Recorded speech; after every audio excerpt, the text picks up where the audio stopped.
What's going on, YouTube? How you guys doing? All right, so grid's down, no power in our entire neighborhood, which is fine because I can still work because everybody knows that I like my cordless tools. So, yeah. So I can still do some whatever I need to do, and obviously my battery bank with my inverter still charge anything I need to, and if I wanted to, I can supply power to the house. I do have a standby generator, or actually that Predator 3500 watt. It's not really a standby generator, and it's actually powering the house, refrigerator, fan, baby monitor, and I'll wire it so I can watch some DirecTV tonight, TV and DVR, all that good stuff, because I can. So, but that brings up a quick, this is the first, we don't get, we don't get many power outages, so my wife and I don't need to invest in a standby generator.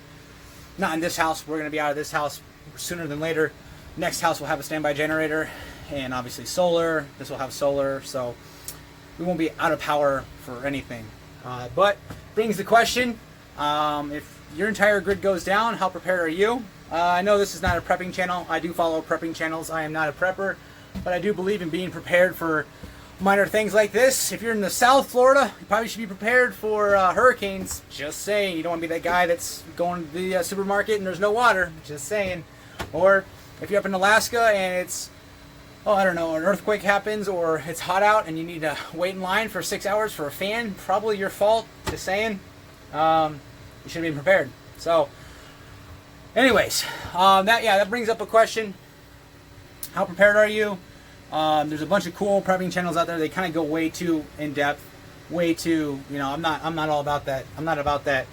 Reduce my lifestyle life just to make sure my tent works kind of thing. So I don't like camping. I got enough of that when I was younger and in the Marine Corps. Don't care for it. So my ideal camping situation is, I don't know, probably $150,000 fifth wheel with 3 air conditioners, satellite TV, and all the food I need, and maybe a couple dirt bikes. So that's how I like to camp. Which I don't do. So, anyways, leave in the comments, how prepared are you? If your grid goes down, do you have a generator? Do you have battery backup? What are you guys prepared to do? I'm actually running this down. My battery bank and my inverter, I have not gotten it down to below 50% yet. And I've been trying. So, we're at 12.6 volts. So, I don't want to bring it down below 50%, which is, from what people tell me, between 12.3 and 12.4. So, yeah. I'm going to try to run this down as much as I can, charge everything I can, run whatever I can off of it. And just to see what kind of cycles I can get out of it. What can I do, my max and my minimum, what I need. And it's a 12-volt inverter, 12 volts to 3,000 watts. So, not as efficient if I had a 24-volt system, but I got this when I was... you're thinking of putting it in a trailer, in a transit van. So 12 volt it was. So, anyways, basically it, guys. Still working. Obviously cordless tools work just fine when there's no power. So, I love it, man. I just love this. It's nice when a great plan comes together. Like and subscribe. I'll see you guys in the next video. Hopefully you guys don't have to deal with this crap that we're dealing with in the Detroit area where storms rolled through and nobody, some tree didn't get cut and now nobody has power. But yeah, that's it, guys. Like and subscribe. I'll see you in the next video. Alright, guys, just in conclusion, the blackout or the off-grid, the grid was off for about 11 hours. So not too bad. Came back on after we went for a walk around the neighborhood, right after actually. So it was nice to see, as a prepping wise, seeing how, what our weaknesses are. And I'll say a couple of weaknesses.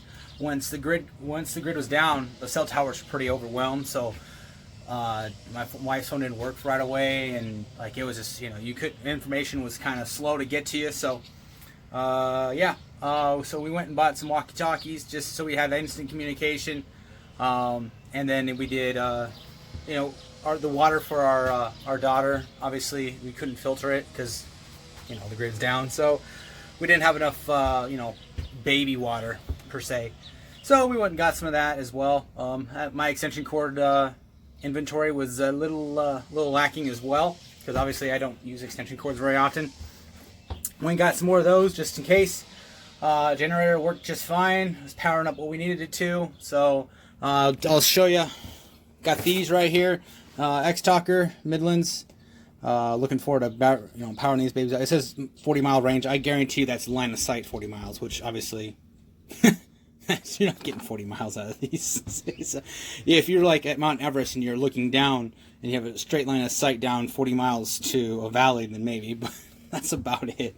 We'll see. I'm hoping at least a couple miles anyway. So, but good thing Michigan is pretty flat, so it helps. But that's basically it, guys. That's in conclusion. That's my little purchase. That a little extra, little communication. Never hurt anybody. And just in case these cell phones, which everybody has now, kind of don't work because the cell tower is being overloaded.